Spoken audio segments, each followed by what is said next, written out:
Amen, amen. Vous pouvez vous asseoir.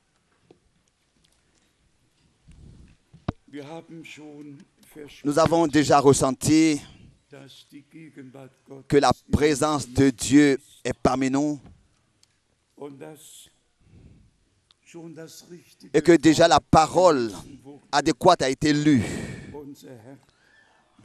Notre Seigneur ne tardera pas, il reviendra, il ne tardera pas et nous ne pensons pas à nous retirer. Au contraire, nous pensons à aller de l'avant avec notre Seigneur. Arrive, quoi qu'arrive, que Dieu le Seigneur ait ses voies avec nous tous. Hier, nous avons lu les citations de la bouche de Frère Branham, nous les avons entendues et je me les suis encore écrit ici. Et il y a encore 3 citations de sa bouche que j'ai repris. En ce qui concerne la parole, c'est ainsi que nous avons laissé la première place à la parole. Pas d'interprétation, pas d'opinion humaine, mais la parole dans sa forme originale. Frère Branham dit ici, la parole n'a pas le droit d'être, un verset n'a pas le droit d'être déplacé de son contexte. Un verset n'a pas le droit d'être sorti de son contexte. Troisième chose, la parole n'a pas le droit d'être interprétée, de lui donner une signification particulière. Ensuite, nous revenons aux 5 conditions de hier. Il faut que cela s'accomplisse dans son temps. Il faut que cela soit en accord avec sa parole. Il faut que ce soit la personne de son choix. Il faut que cela soit révélé à son prophète. Le prophète, par la parole, doit être confirmé par Dieu.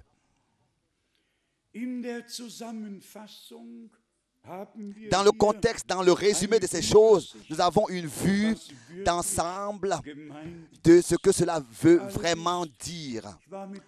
Tous, vous savez, j'étais avec Frère Branham pendant 7 semaines ensemble avant l'ouverture des 7 sceaux. Et il m'a dit que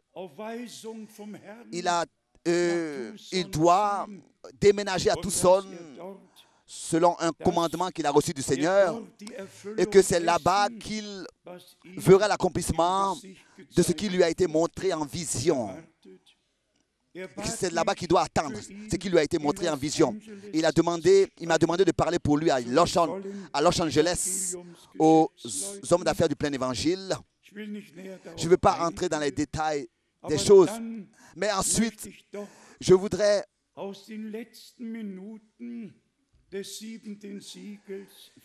lire certaines choses des dernières minutes des 7 sceaux, seulement pour votre information.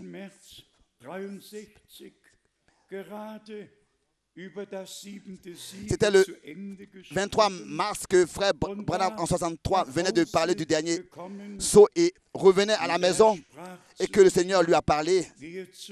Repars et enregistre encore ce que je vais te révéler. Le 27 mars 63. Et dans cette dernière minute-là, de lundi, le 25 mars 1963,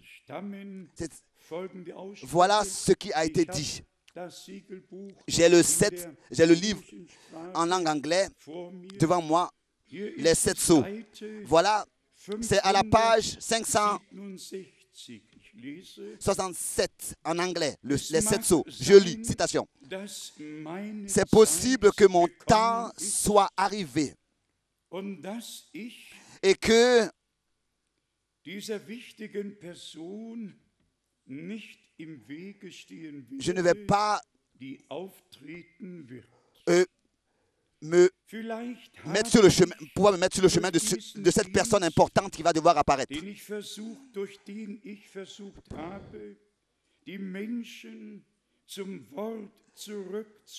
Par ce ministère par lequel j'ai essayé de ramener les hommes à la parole et de leur donner le fondement. Si cela est ainsi, si cela est ainsi, alors je vais vous laisser pour toujours, car il n'y aura pas deux messagers, il n'y aura pas deux personnes dans le même temps. Ensuite, à la page 573, dit frère Branham, 573 en anglais, je prie pour que le Seigneur m'aide. Je commence à vieillir, mais le Seigneur a pris soin que son message continuera à être porté, Je souhaite, ô Dieu, que tu m'aides. Laisse-moi être éveillé au Seigneur et être sincère et honnête pour que je puisse transmettre aux autres ce que tu m'as confié. Transmettre ton message tel que tu m'as ordonné de l'apporter. Et si les choses sont arrivées à ce point maintenant où je dois repartir, et si j'arrive au fleuve et que les vagues m'emportent, oh Dieu, je sais que j'aurais fait tout ce que j'avais à faire, car tu m'as donné cette épée et je voudrais ainsi remettre cette épée à celui qui sincèrement portera la vérité. Sois avec lui. Ensuite,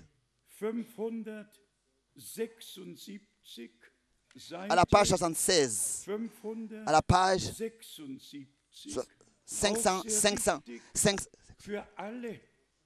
576, aussi très important pour tous ceux qui transmettent des interprétations et des incompréhensions que nous ne pouvons pas supporter, que nous ne pouvons pas permettre et supporter. Aucune interprétation a le droit d'exister parmi nous. Seulement la parole de Dieu et encore une fois la parole de Dieu. Et ici, frère Branham dit, pour finir, tel que personne ne sait quand est-ce que le Seigneur reviendra, c'est ainsi que personne non plus connaîtra le mystère des 7 sceaux. Et pardon, des 7 tonnerres, pas des 7 sceaux, des 7 tonnerres. Des 7 tonnerres. Et que tous ceux qui sont venus à des fantaisies et à interpréter les 7 tonnerres, qu'ils puissent remarquer cette citation. Dans mon bureau, il y a une lettre d'un frère qui prétend savoir les nouveaux noms de Dieu. Tout ça, c'est que des interprétations et des incompréhensions. Et c'est pour cette raison que nous sommes très, très reconnaissants à Dieu pour la sobriété qu'il nous a accordée par sa grâce. Et que nous n'avons rien à interpréter, mais nous avons à nous attacher seulement de tout notre cœur à la parole de Dieu et par le Saint-Esprit ainsi la recevoir révélée. Hier, nous avons seulement mentionné certaines choses sur les catastrophes naturelles et elles vont faire que s'accroître. aussi le désespoir et l'injustice va aussi grandir et s'accroître. C'est ainsi que c'est écrit, que cela nous plaise ou pas, tout ce qui est écrit s'accomplira. Que cela concerne Israël, que cela concerne les peuples, que cela concerne l'Église. La parole de Dieu s'accomplit de toute manière et nous pouvons par la grâce de Dieu voir cela et reconnaître vraiment sans moquerie, reconnaître que le retour de Jésus-Christ est devant la porte. Car c'est ainsi que notre Seigneur l'a dit. Quand vous verrez que tout cela s'accomplit,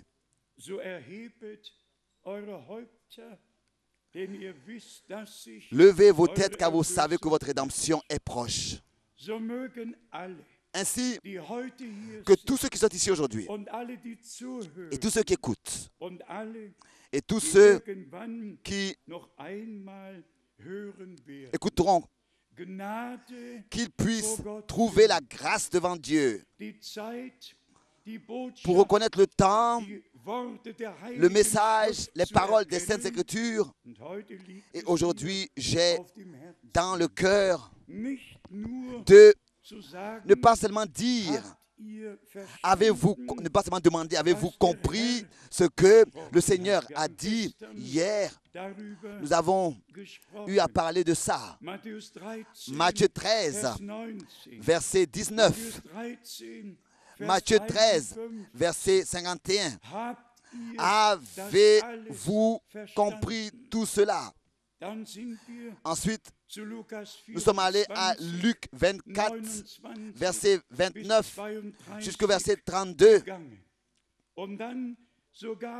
Et même jusqu'au verset 51, où le Seigneur leur a ouvert le sens des Écritures. Bien-aimés frères et sœurs, est-ce que le Seigneur nous a ouvert le sens pour tout ce qu'il a dit, pour tout ce que Pierre a dit, pour tout ce que Paul a dit, pour tout ce que Jacques a enseigné, pour tout ce que Jean a dit, jusqu'à même ce qui a été vu et révélé sur l'île de Patmos à Jean. Dieu aussi nous a ouvert l'intelligence pour les Écritures, pour toutes les Écritures, pour l'Ancien et le Nouveau Testament, dans son harmonie. Dans Luc 24, c'est jusqu'au verset 31. Je devais penser, alors que particulièrement nos frères du Chili ont eu ce tremblement de terre avec un pourcentage de 8,2 et que tout le pays là-bas a tremblé et tel qu'ils l'ont expérimenté. Les bâtiments, se balançaient de droite et de gauche et tout ce qui pouvait tombait, que ce soit dans la cuisine ou bien au salon, tout ce qui était mobile a bougé.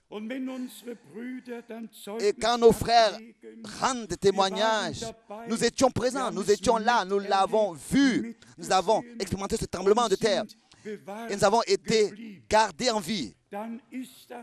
Ça, c'est une expérience, un témoignage personnel. Pas en tant que témoin oculaire, ou bien, pardon, pas en tant que quelque chose qu'on ait entendu, mais étant soi-même présent et ayant soi-même expérimenté ces choses. Et même s'il est écrit dans le psaume, n'est-ce pas, que si des milliers tombent à ta droite et à ta gauche, toi, cette peste ne t'atteindra pas. Elle ne t'atteindra pas. Et cela va même à... Il y a eu même une inondation jusqu'à 8 mètres pas seulement un tremblement de terre au Chili, mais une inondation. Il y a, les vagues sont allées de droite et de gauche et les frères et sœurs ont été gardés par le Seigneur. Ils n'ont pas été frappés par l'inondation. Les vagues ont été détournées à droite et à gauche. Ça, ce sont des expériences, des témoignages de Dieu. Et avec notre frère Didier, nous avons vu aussi à Port-au-Prince, ici des ruines, ici à droite et à gauche, des ruines et partout des ruines. Mais la maison de Dieu, le bâtiment, n'a pas eu même une seule fissure. Alors on doit simplement dire que Dieu est fidèle. Que Dieu est fidèle. Et qu'il ne veille pas seulement sur sa parole, mais qu'il veille sur ceux qui ont reçu sa parole et qui croient sa parole et qui se mettent de son côté. Est-ce que Dieu n'a-t-il pas même gardé les hommes dans le feu ardent du temps de Daniel? Est-ce qu'il n'a pas gardé Adam dans la fosse aux lions? Bien, mes frères et sœurs, et encore, à ce point, nous avons justement énuméré. Est-ce que nous avons compris tout ce que notre Seigneur a dit? Nous commençons avec Genèse, chapitre 1, verset 26, jusqu'au verset 28. Faisons l'homme à notre image. Nous allons au chapitre 3. L'homme est devenu comme l'un de nous. Nous allons encore jusqu'au chapitre 11. Descendons pour voir comment les choses sont là-bas. Nous n'interprétons pas. Nous allons d'écriture en écriture. Et pour savoir exactement à qui est-ce que le Seigneur a parlé. On pourrait aller par tout l'Ancien Testament. Et Dieu, d'une manière merveilleuse, s'est toujours révélé. Je voudrais simplement rapidement vous montrer que déjà dans l'Ancien Testament, en regard à Christ, il a déjà annoncé à l'avance sa révélation dans le Nouveau Testament en tant que le rocher, en tant que celui qui accompagnait Israël durant tout le voyage. Durant tout le voyage. Le rocher que Moïse a frappé, duquel l'eau a jailli. Je vous cite les versets bibliques. Exode 17. Je veux seulement vous montrer comment est-ce que Dieu s'est révélé au ciel et sur terre. Et ça n'a pas d'importance comment, quand et où est-ce que les siens ont toujours eu part à ce qu'ils faisaient dans leur époque. Dans Exode, chapitre 17, verset 6. Dann will ich dort vor dich auf den Felsen am Horeb treten. Voici, je me tiendrai devant toi sur le rocher d'Horeb. Tu frapperas le rocher et il en sortira de l'eau. Et le peuple boira. Et Moïse fit ainsi aux yeux des anciens d'Israël.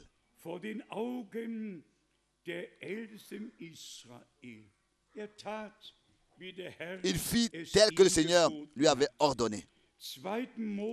Exode, chapitre 33. Exode, chapitre 33, verset 20.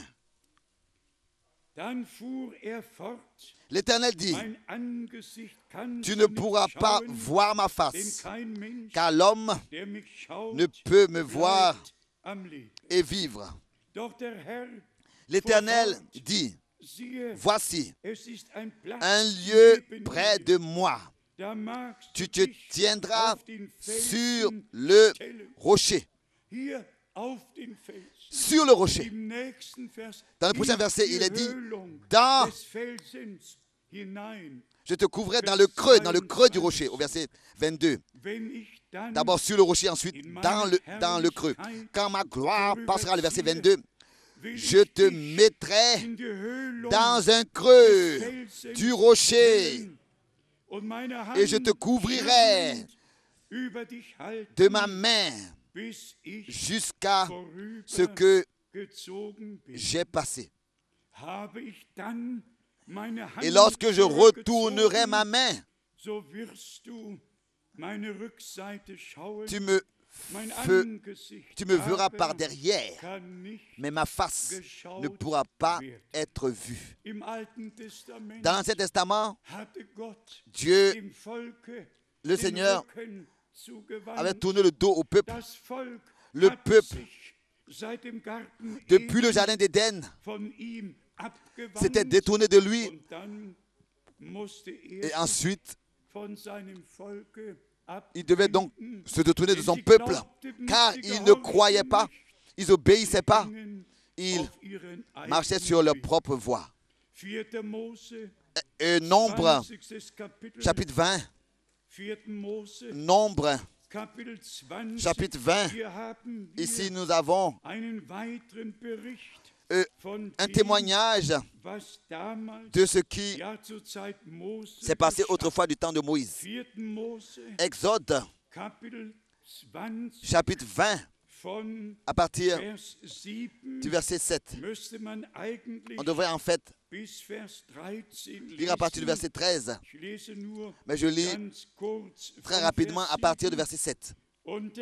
L'Éternel parla à Moïse et dit: prends la verge et convoque l'assemblée, toi et ton frère Aaron. Vous parlerez en leur présence au rocher.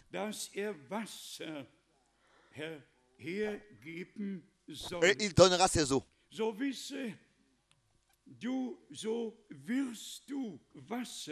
Tu feras sortir pour eux de l'eau du rocher.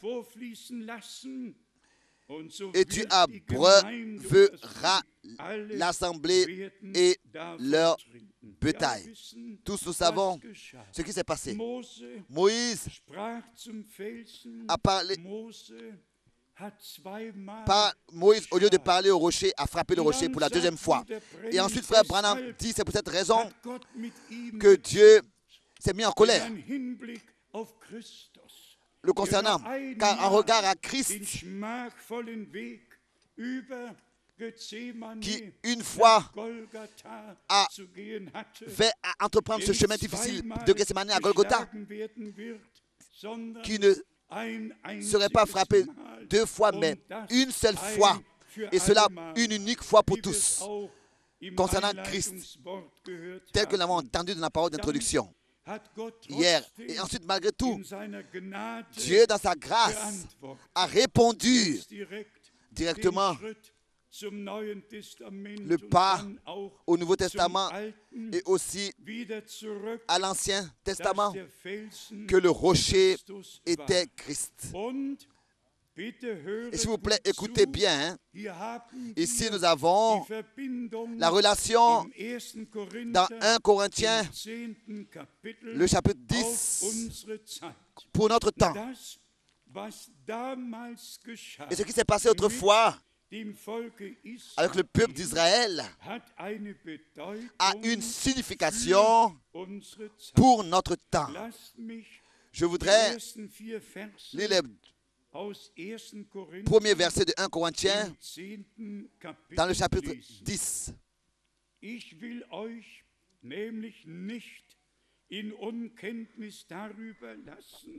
Frère, je ne veux pas que vous ignoriez que nos pères ont tous été sous la nuée, qu'ils ont tous passé au travers de la mer, qu'ils ont tous été baptisés en Moïse, dans la nuée et dans la mer.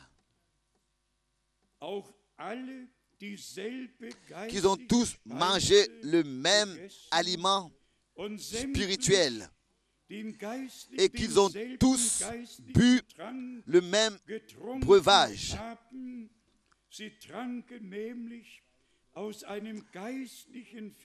Breuvage spirituel, car ils buvaient à un rocher spirituel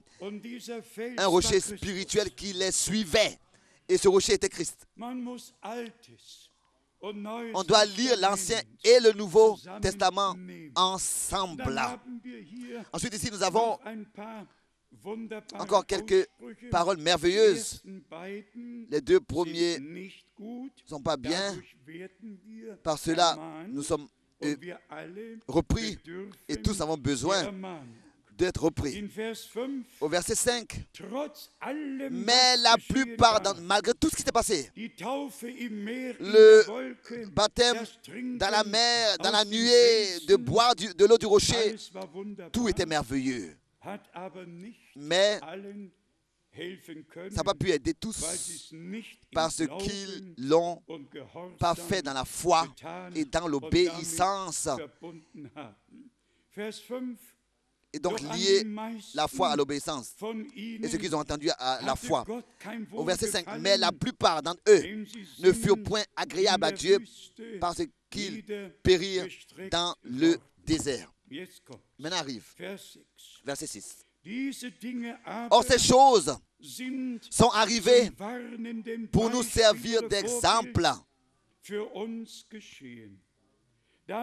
afin que nous n'ayons pas de mauvais désirs comme ils en ont eu. Verset 11. Pour nous, la chose la plus importante. Ces choses leur sont arrivées pour servir d'exemple et elles ont été écrites pour notre instruction à nous qui sommes parvenus à la fin des siècles. Maintenant, s'il vous plaît, pensez à ces choses. Il y a 2000 années d'ici, Paul, par le Saint-Esprit conduit, a écrit, disant que ces choses leur sont arrivées pour servir d'exemple. Tout ce qui est arrivé à Israël s'est accompli comme exemple et qui a été écrit pour notre instruction. À nous qui sommes parvenus à la fin des siècles par la grâce de Dieu. Donc, l'obéissance doit être liée à la foi et la foi doit être liée à l'obéissance. Tout le reste ne servira à rien. Ensuite, nous avons dans 1 Pierre l'édifice spirituel de l'Église. Dans 1 Pierre, et ici, c'est le 2e chapitre. Dans 1 Pierre, le 2e chapitre, nous lisons à partir du verset 5. En ce qui concerne l'édifice dans 1 Pierre, le chapitre 2, 1 Pierre chapitre 2 à partir du verset 5.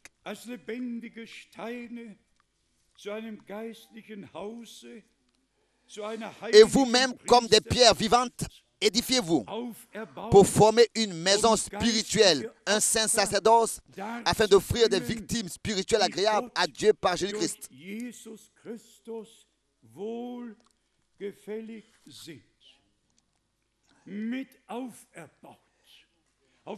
Être édifié sur le fondement dont Paul ici pour former une maison spirituelle, un saint sacerdoce, afin d'offrir des victimes spirituelles agréables à Dieu par Jésus-Christ. Comme Paul le dit dans 1 Corinthiens 3, qu'il a placé le fondement et que aucun peut placer un autre fondement, duquel il est écrit dans Éphésiens 2, verset 20, fondé sur le fondement des apôtres et des prophètes. Éphésiens 2, verset 20, 1 Corinthiens 3 aussi. Et celui qui veut exactement savoir ce qui a à se passer maintenant, qu'il puisse lire dans Esdras, chapitre 2, verset 68, Esdras 3, verset 2, comment est-ce que le peuple était revenu de la captivité babylonienne et avait rebâti l'autel à son endroit original et ensuite le temple plus tard sur le fondement original.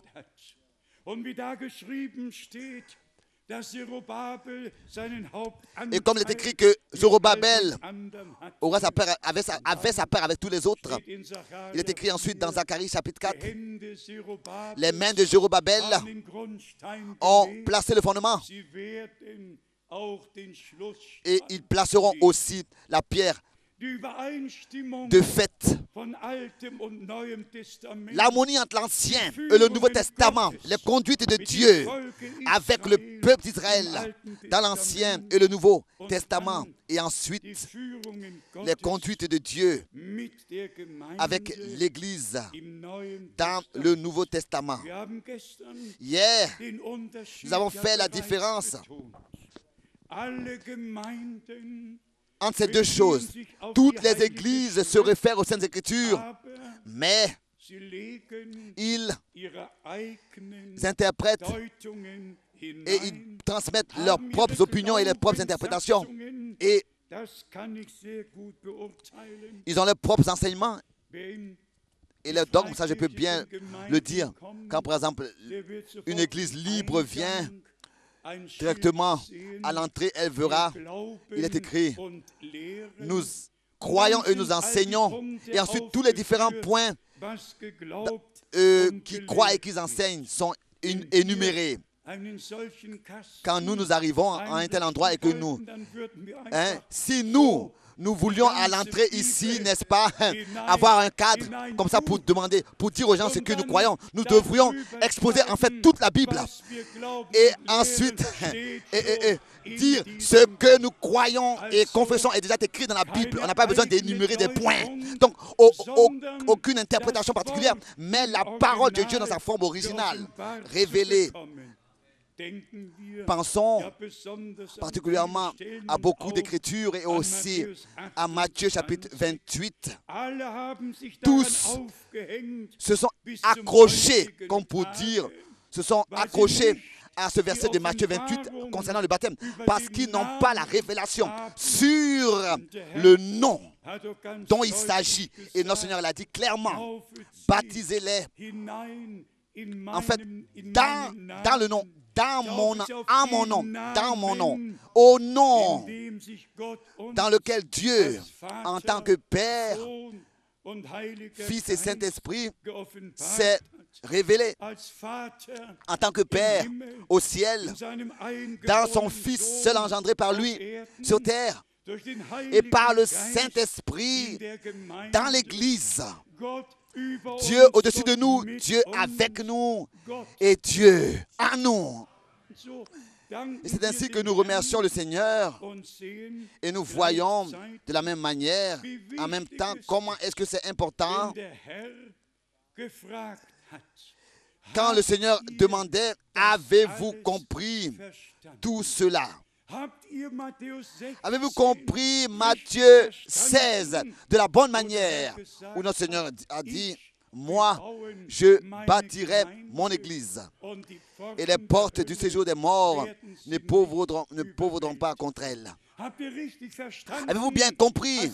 Alors que notre Seigneur disait, ce que vous déliez sur terre sera délié au ciel, et ce que vous liez sur terre sera lié au ciel. Avez-vous bien compris cela? Avez-vous compris? Avez-vous reçu cette autorité divine pour, en son nom, prononcer la parole? Il y a des années qui sont passées, des centaines d'années qui sont passées, des siècles qui sont passés, jusqu'à ce que quelqu'un ait commencé à dire, oh oui, c'est moi maintenant qui ai l'autorité de lier et de délier. Non, et encore une fois, non. Tous cela sont que des interprétations et des incompréhensions qui ont apparu dans le déroulement des âges. Et tout cela sont que des interprétations, des prétentions, des interprétations. Et ils ont fait que tordre le sens des Écritures. Mais à la fin du temps de la grâce, Dieu nous a ramenés au commencement. Directement au commencement, dans sa parole, par son Saint-Esprit, il nous a conduits à l'intérieur de ces choses. Et disons ces choses encore avec tout le sérieux. Dieu, dans l'Église épouse, ne tolère rien d'étranger. Rien d'étranger. Aucun enseignement étranger aux Écritures. Que tous puissent faire ce qu'ils veulent. Ils ne pourront pas, de toute manière, ils ne nous demanderont pas, d'abord, et ensuite, ils ne consulteront pas non plus Dieu. Tous ont fait ce qu'ils ont fait et continueront à le faire sans nous consulter, sans consulter le Seigneur. Maintenant, le Seigneur dit, si vous faites ce que je vous ai ordonné, alors vous êtes mes disciples. Si vous faites ce que je vous ordonne de faire, ce que je vous ordonne de faire. Et cette harmonie parfaite avec le christianisme primitif, avec ce que Matthieu, avec ce que Jacques, Paul, Pierre ont écrit, Luc, et tous ont, n'est-ce pas, donné leur exposé sur le Seigneur et sur ce qu'il a dit, et tous les différents, donc Marc, Luc, Jean, Matthieu, tous se complètent. Et encore un peu pour insister sur la parole de hier. C'est-à-dire que l'Église épouse, elle croit la parole de Dieu. Elle est la parole de Dieu dans ce temps. La parole dans laquelle l'Église épouse, dans laquelle la parole de manière parfaite est révélée et mise en pratique. Laissez-moi donner 2 ou 3 exemples sur cela. Dans l'Ancien Testament, depuis longtemps déjà, il était écrit, il y a plus de 800 ans à l'avance, une voix crie dans le désert, préparez le chemin de l'Éternel, aplanissez ses voies. Cela était écrit, mais au moment où le temps était arrivé pour que cela s'accomplisse, c'est à ce moment-là que la parole qui était écrite est devenue une parole chère. Le messager de Dieu se tenait alors là, dans l'époque, sur ses 2 pieds et marchait dans les régions du Jourdain et baptisait. Et il a dit, et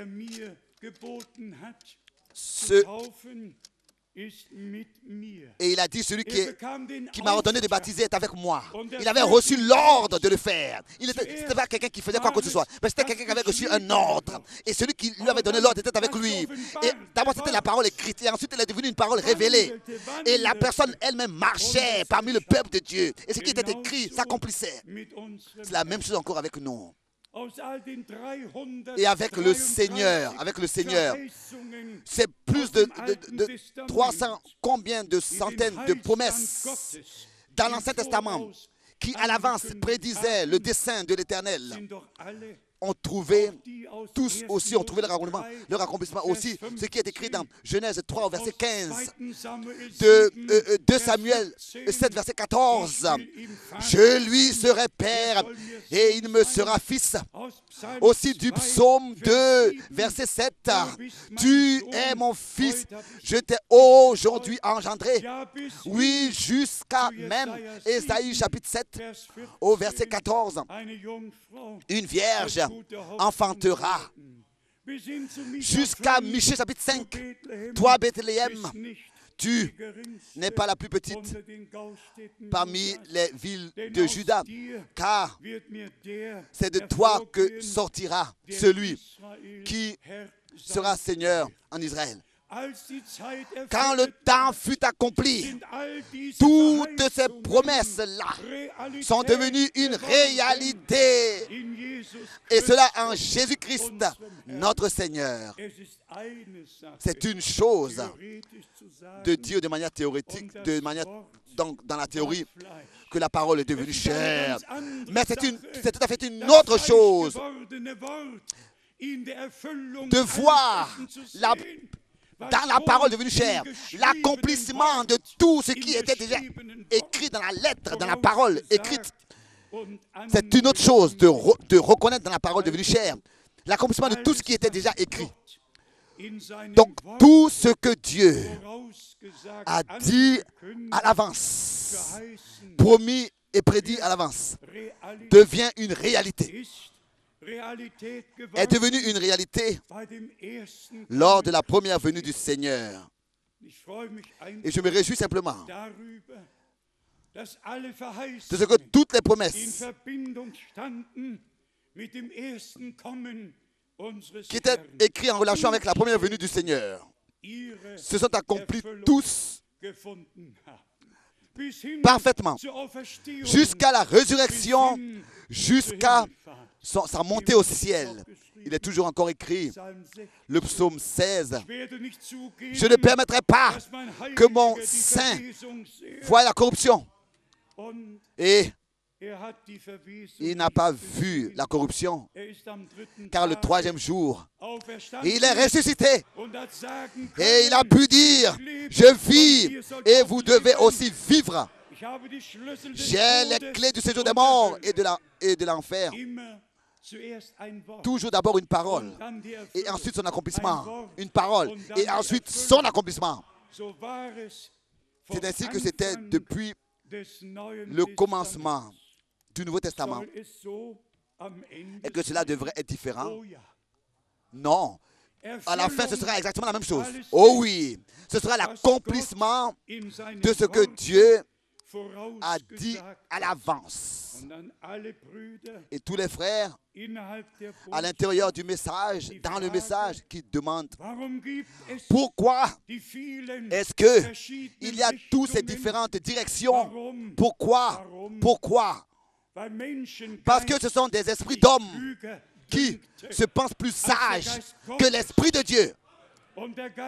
Et l'Esprit de Dieu, lui, il conduit dans toute la vérité. L'esprit des hommes conduit dans l'égarement. Il y a seulement deux choses. Ou alors l'esprit de la vérité, et l'autre, c'est l'esprit du mensonge, de l'erreur.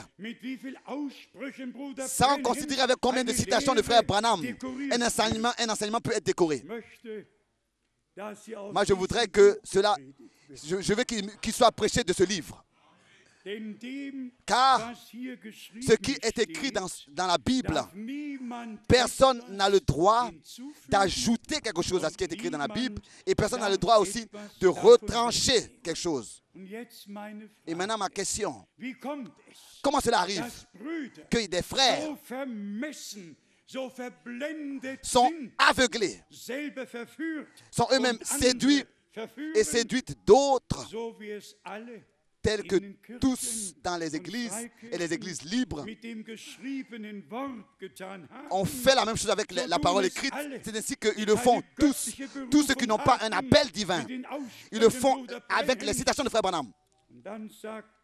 Alors, il y a un frère qui me disait, encore un peu orgueilleux, ou bien alors fier, oui, nous avons 9 églises à l'intérieur du message dans notre ville. 9. Nous n'avons pas besoin de 9 ou bien de 3 ou bien de 2 églises. Nous avons besoin d'une seule église, du Dieu vivant. Le corps du Seigneur doit être uni et venir ensemble, se rassembler et être ainsi par un seul esprit baptisés, abreuvés dans un seul corps. Et tous, en tant que pierre vivante, nous serons édifiés pour former une maison spirituelle de Dieu en esprit. Tel que dans l'Ancien Testament, du temps de Salomon, toutes les pierres avaient été taillées et elles s'ajustaient jusqu'au moment où elles ont été placées dans le temple. Et ensuite, il est écrit qu'au moment où on les plaçait, il n'y avait plus de bruit de marteau et de rien du tout. Elles étaient ajustées avant le temps d'être placées. Tout était, chaque pierre était ajustée à chaque coin, à chaque mur, à sa place. Et chaque pierre avait été taillée du même rocher. Et imaginez-vous tous ces hommes de Dieu qui avaient été appelés à le faire, à tailler les pierres et à les ajuster. Qui leur a révélé quelle mesure chaque pierre devrait avoir? Et tout sans correction, sans réparage, tout s'ajustait. Il n'y avait plus de bruit de marteau du temps où on devait les placer. Et frère Branham a tenu cette prédication d'une manière puissante. Il a insisté là-dessus en disant, comment est-ce que sont les choses maintenant? Nous sommes comme dans une maison où on est taillé. Et c'est le Seigneur, lui, qui nous taille. C'est lui qui nous ajuste les uns avec les autres. Et quand l'effusion du Saint-Esprit aura lieu, alors il faut que tout s'ajuste et qu'il y ait une harmonie divine parfaite. Et il faut que tout soit dans son peuple tel que Dieu voulait l'avoir. Et c'est ainsi que ce sera. Et cela a lieu maintenant dans notre temps. Et c'est pour cette raison, bien mes frères et sœurs, que nous ne devons pas continuer comme ça à faire ce que nous voulons. Si nous reconnaissons que c'est le Seigneur qui parle avec nous, maintenant, s'il vous plaît, ne continuez pas comme ça, à continuer à vivre dans vos propres pensées, à faire ce que vous voulez. On écoute la parole et après cela, on dit Amen et après on continue dans son propre programme. Alléluia, gloire à Dieu. Non, humiliez-vous sous la main puissante de Dieu. Nous ne nous soumettons pas sous Paul, ou bien sous Pierre, ou bien sous Jean. Nous nous soumettons sous la parole de Dieu. Nous nous soumettons sous la puissante main de Dieu. Lui qui a donné les promesses, qui a dit que son peuple sera uni. Et lui qui a dit qu'à la fin des temps, tout sera dans l'église du Dieu vivant tel que c'était au commencement. Comme c'était au commencement. Et vous savez que les Juifs attendent, n'est-ce pas, pour pouvoir bâtir leur temple sur le même fondement où le premier était et le deuxième était aussi. Et cela va s'accomplir. Aussi certain que cela est écrit aussi dans l'Ancien et le Nouveau Testament. Aussi certain que dans Apocalypse 11, il est écrit: mesure le temple de Dieu et ceux qui adorent à l'intérieur, mais ne mesure pas les parvis parce que pendant 42 mois, il sera livré aux nations. Tout est déjà écrit dans l'Apocalypse. Résumons ensemble de quoi il s'agit maintenant. L'Église épouse doit respecter chaque parole. Maintenant, personnellement, expérimenter chaque parole, chaque promesse. Il faut que la parole devienne chère par nous, devienne une réalité par nous. Et comme de notre Seigneur, il est écrit dans l'Ancien et dans 1 Jean, le premier chapitre, ce que nos mains ont touché de la parole de la vie, pas de la théorie, mais de la réalité. Pensez à Simon, à qui il a été révélé qu'il ne verra pas la mort, si ce n'est qu'il ait vu Christ, le Messie. Et quand les choses sont arrivées à ce point, et que le 8e jour, il a été apporté dans le temple, et qu'il fut pour être consacré, Simon a été conduit par le Saint-Esprit. Le même Saint-Esprit qui lui avait révélé cette promesse qu'il verra le Sauveur. C'est le même Saint-Esprit. Le jour où cela a eu lieu, il l'a conduit dans le temple. Et il prit notre bien-aimé Seigneur entre ses mains. Et il a dit, maintenant, tu laisses aller ton serviteur en paix, car mes yeux ont vu le salut de Dieu. Auparavant, révélé. Il a reçu cela révélé. Et ensuite, il a tenu cela entre ses mains. Les promesses de Dieu doivent nous être révélées personnellement. Comment est-ce que c'était avec la résurrection de notre Seigneur? Le même corps, le corps mortel, qui a été porté dans le sépulcre, est ressuscité en tant que corps immortel. Et notre Seigneur pouvait dire, ne me touchez pas, car vous voyez, je ne suis pas un esprit, je suis un corps, je suis de chair et de sang, comme vous pouvez le voir. Un corps de résurrection, car la victoire, la mort était déjà engloutie dans la victoire. La mort était déjà engloutie dans la victoire. Jésus-Christ, notre Sauveur, le victorieux de Golgotha.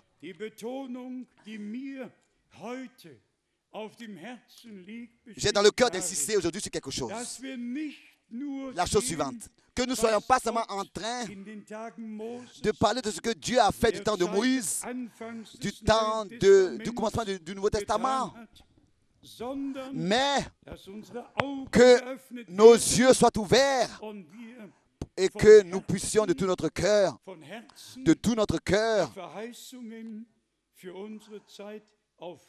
recevoir les promesses pour notre temps. Et aussi la parole que le Seigneur voulait envoyer un prophète comme Élie. Combien de fois cela devrait être aussi dit? Du temps d'Élie, les uns suivaient les prêtres d'Achéra. Et les autres, c'était qui? Les prêtres de Baal. Et tous marchaient sur leur propre chemin. Et ensuite vint le countdown, donc l'heure sur la montagne de Carmel. Et cette heure doit venir. Et cette heure viendra encore. Dieu lui-même ne restera à son peuple. Il ne laissera pas son peuple sans réponse. Comme il a répondu autrefois du haut des cieux, il répondra encore dans notre temps du haut des cieux. Et ensuite, tous sauront comment les choses doivent continuer à ce moment-là. Donc, Dieu, lui, il voulait. Et Dieu a envoyé un prophète. Je vous le dis. Rien n'était plus nécessaire à l'époque, dans ce temps de désordre. Qui de nous aurait pu se retrouver? Qui aurait retrouvé le chemin? Qui aurait pu reconnaître le dessein de l'Éternel? Si Dieu, dans cet âge prophétique, dans cet âge de temps prophétique, si Dieu n'avait pas envoyé un homme de Dieu pour nous conduire dans la parole.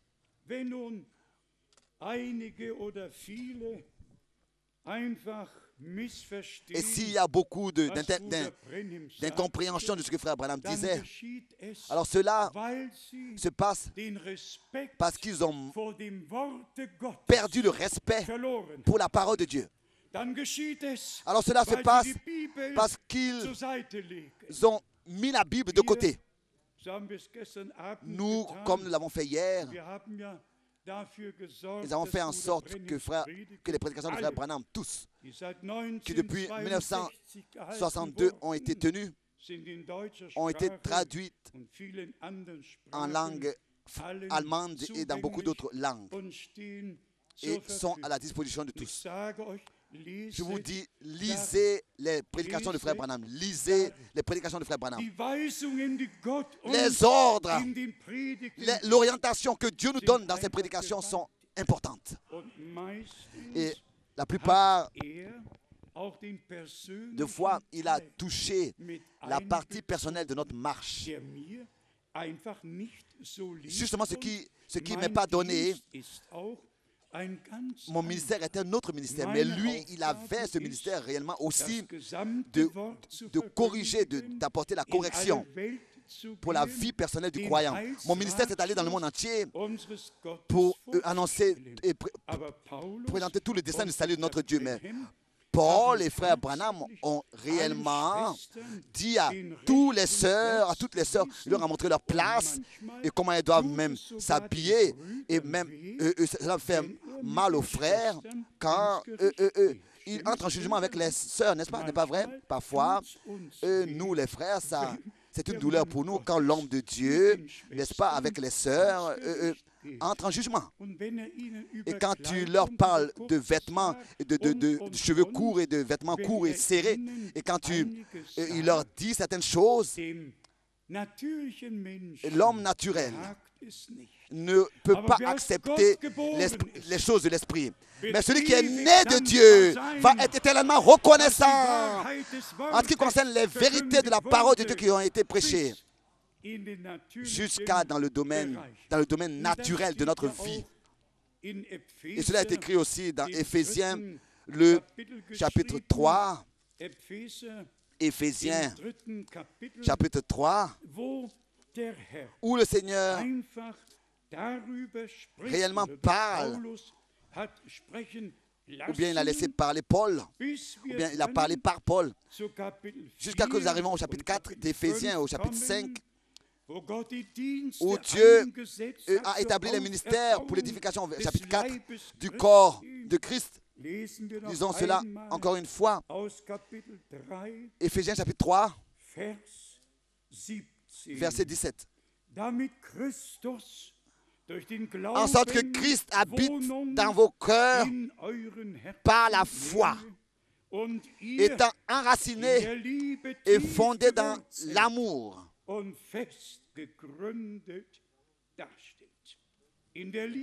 Dans l'amour, profondément enraciné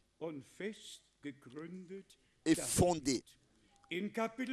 Au chapitre 4, seulement à partir du verset 2, quelques pensées et versets, en toute humilité et douceur, avec patience vous supportant les uns les autres avec amour, vous efforçant de conserver l'unité de l'esprit par le lien de la paix. Il y a un seul corps, un seul esprit, comme aussi vous avez été appelés à une seule espérance par votre vocation. Il y a un seul Seigneur, une seule foi, un seul baptême, un seul Dieu et Père de tous, qui est au-dessus de tous, et parmi tous, et en tous. Disons Amen. Ensuite, à partir du verset 11,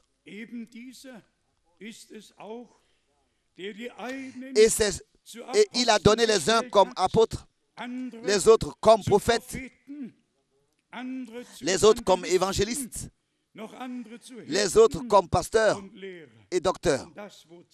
Et pour quelle raison? C'est écrit au verset. La raison est écrite au verset 12. Pour le perfectionnement des saints, en vue de l'œuvre du ministère et de l'édification du corps de Christ.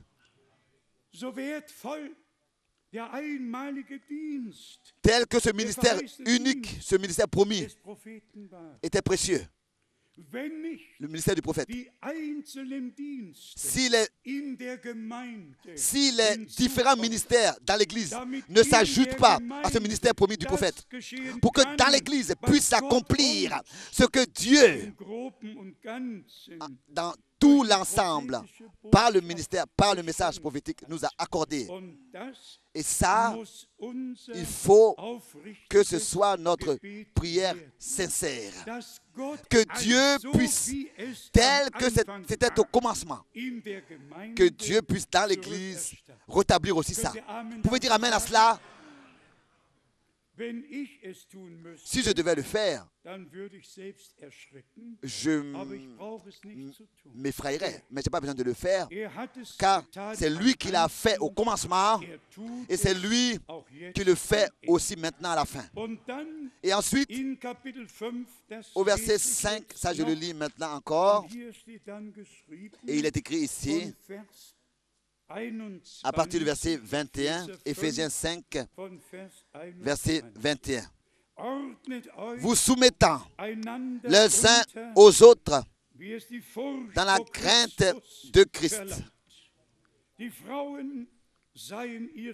Femmes, que chacune soit soumise à son mari comme au Seigneur.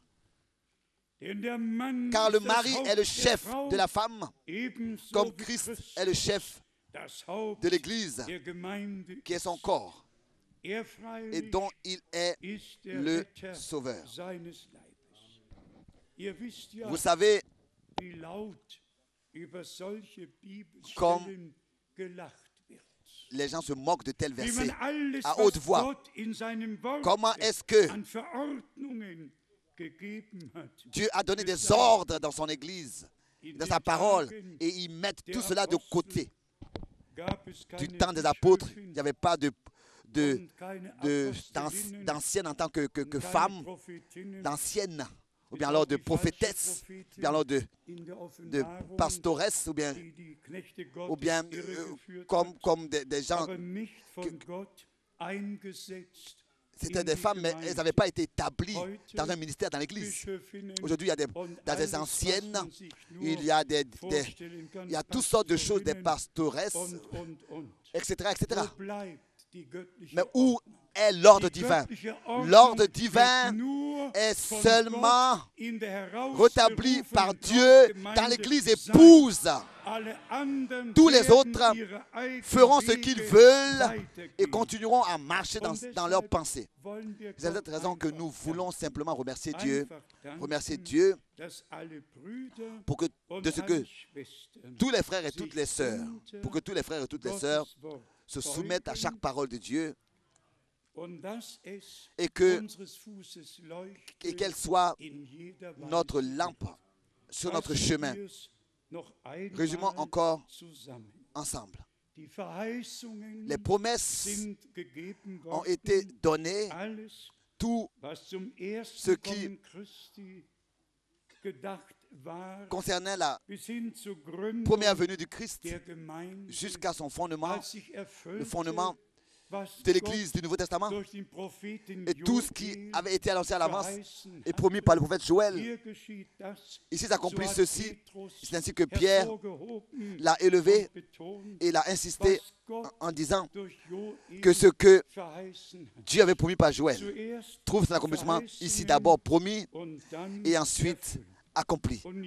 Et maintenant, la promesse de l'appel à sortir, vous mon peuple, sortez de Babylone, ne touchez à rien d'impur,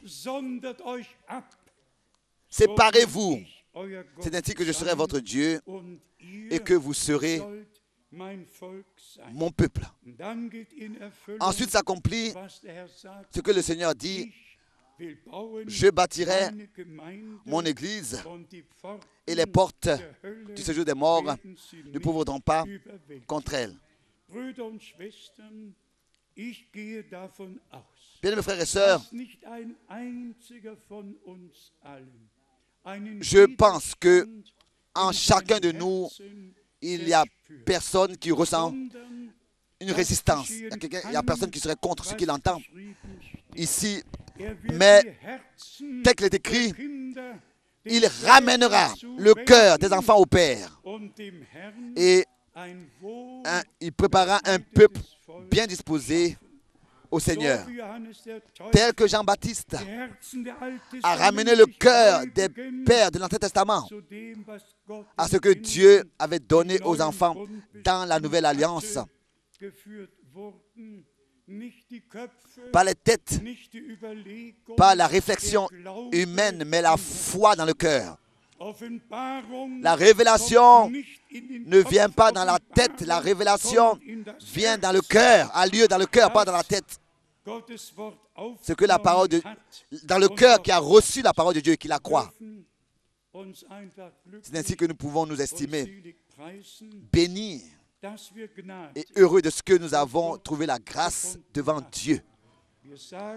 Nous disons cela au monde entier et dans tous les pays, à nos frères et à notre sœur. Croyez Dieu, croyez la parole de Dieu, soumettez-vous et retrouvez le message dans la parole et la parole dans le message. N'ayez pas de contradiction, mais voyez l'harmonie divine, retrouvez l'harmonie divine du commencement jusqu'à la fin. Ça, c'est aussi une grâce inexprimable, un don de Dieu. Ce que je pense, je peux bien de tous. Je me donne ce droit de dire cela. Je peux bien de tous les frères, que ce soit qu'il y a 20 ans, qu'ils aient apparu bien il y a 10 ans, bien il y a 30 ans. Il y a 40 ans d'ici, 44 ans d'ici, personne n'avait apparu de tous ses frères. Mais je peux bien, ou bien remercier le Seigneur, ou bien depuis le commencement, avec tout le respect, j'ai accepté le ministère de Frère Branham. Avec tout le respect, sans résistance, sans quoi que ce soit. Chaque prédication qu'il a tenue, j'ai eu aucun problème. Et puisque j'ai traduit, n'est-ce pas, personnellement, toutes les prédications, je sais, je connais chaque phrase, je sais tout et tout ce qu'il a dit exactement. Et si ces faux frères-là n'étaient pas venus plus tard, ils n'avaient pas sorti des citations de leur contexte, tout serait resté dans son harmonie divine. Et il n'y aurait pas eu plusieurs églises dans une ville, mais dans chaque ville, il n'y aurait eu qu'une seule église. Rachetée par le sang de l'agneau, lavée par le sang de l'agneau, scellée du Saint-Esprit, sanctifiée dans la parole de la vérité. Mais pour finir encore cette bonne nouvelle, le Seigneur va accorder ce réveil. Le Seigneur va accorder ce réveil. Je ne sais pas, le frère va maintenant l'entendre. Il est en ligne directe sûrement qui m'a appelé. Et il prétend simplement que le Seigneur, lui, a annoncé les jours où quelque chose de grand se passera. Oui, jusqu'à que quelque chose de grand se passera. Moi, je n'ai pas besoin de m'arrêter à cela. Mais je sais que nous nous tenons très proches de ce jour où Dieu le Seigneur fera quelque chose de puissant. Je n'ai pas besoin de savoir le jour. Moi, je veux savoir être présent. Je veux être présent. Je veux avoir part.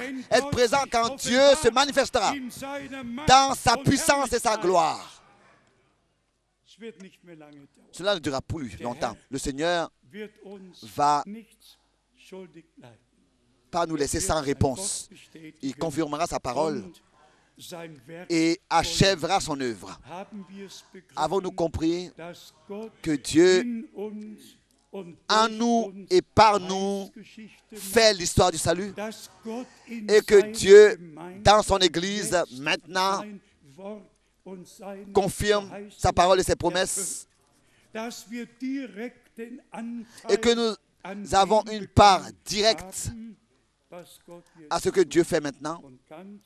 Et pour finir, encore deux choses. Tous ceux qui sont là il n'y a pas longtemps, nouveaux, et qui ont des problèmes à comprendre le ministère de Frère Branham. Vous savez, quand on utilise l'expression prophète, alors déjà, tout de suite, les gens sont un peu nerveux d'entendre le mot prophète. Mais si Dieu dit dans sa parole, je vous envoie le prophète, alors moi aussi j'ai le droit de le dire. Alors moi aussi j'ai le droit de le dire. Et pas seulement que j'ai le droit de le dire. Je dois le dire. Je dois dire ce que Dieu a dit. Et malheur à moi si je ne le fais pas. Et ça, je le fais. Dans toutes ces années déjà. Et je suis reconnaissant à Dieu le Seigneur pour cela. Pour vous, bien-aimés frères et sœurs, je suis reconnaissant. Est-ce que vous remarquez aussi que nous revenons au premier amour et que nous sommes liés avec Dieu et les uns, avec les autres toujours plus profondément, et que devant la parole, nous avons une sainte crainte et un respect. Et par la grâce de Dieu, nous avons la grâce de reconnaître tout et de comprendre et de voir tout. Maintenant, la question qui m'a été posée, est-ce qu'il y a des frères et des sœurs qui veulent se laisser baptiser? Avons-nous, parmi nous, des frères et des sœurs qui veulent se laisser baptiser? Alors, levez-vous s'il vous plaît, levez-vous s'il vous plaît.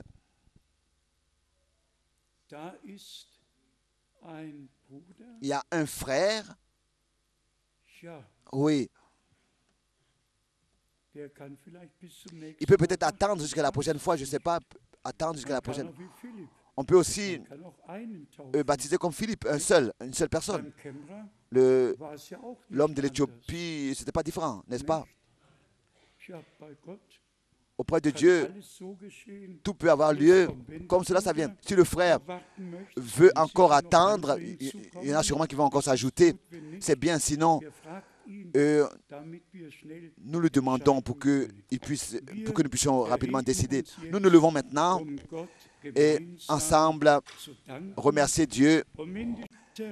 Bien-aimé Seigneur, j'ai dans le cœur que tous, sans exception, qui maintenant sont appelés à sortir, reçoivent la révélation par ton Saint-Esprit, par ta grâce. Que, Seigneur, tu puisses toi-même, sous la prédication de ta parole, leur ouvrir le sens des Écritures et que tous puissent comprendre tout et mettre les choses à leur place et s'ordonner eux-mêmes dans ta parole. Que aussi la parole de ce week-end ne revienne pas vite à toi sans effet, mais qu'elle puisse produire l'effet pour lequel tu l'envoies. Nous te remercions pour l'envoi de ton prophète. Nous te remercions pour tout ce que tu as déjà fait. Bénis ton peuple. Bénis l'Église, l'épouse de l'agneau, et que tu aies ton chemin avec nous tous. Loué et exalté soit ton merveilleux nom. Alléluia. Amen. Amen.